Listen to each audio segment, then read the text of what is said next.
지난 23일 뉴스타파는 보안이 생명이어야 할 핵발전소에서 내부 전산망 아이디와 비밀번호가 용역회사 직원들에게 공유되고 있는 실태를 보도했습니다.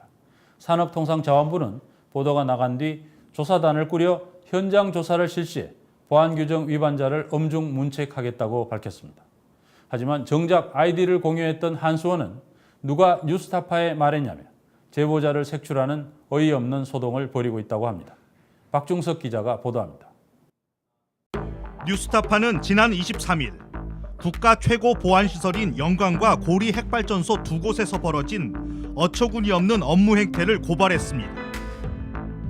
한국수력원자력 직원이 핵발전소 내부 컴퓨터망에 접속하는 자신의 계정과 비밀번호를 용역업체 직원들에게 알려주고 캐리어는 슬래시 똑같고요. 이 번호만 02 뭐냐? 02이요? 네, 알겠습니다. 네. 용역업체 직원들은 한수원 직원들이 해야 할 업무 일지를 대신 작성하고 심지어 발암물질인 방사성 폐기물 배출의 승인 허가까지 대리 결제를 했습니다. 이 모든 과정은 한수원 간부 직원의 묵인하에 조직적으로 진행됐습니다. 한수원 직원이 판단을 제대로 못하는 상황이 되면은 용역사 직원들이 판단을 해서 해달라라고 공유를 해준 거죠.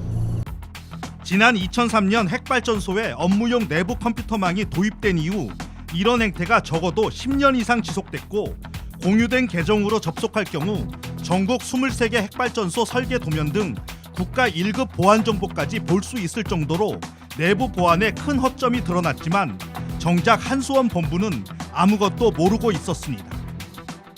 대리 사인, 대리 업무 수행 이렇게 될 경우에는 원전 안전관리가 책임 있게 이루어지지 않고 있다라고 하는 것을 단적으로 말해주는 핵심적인 증거가 될 수밖에 없다 이렇게 생각합니다.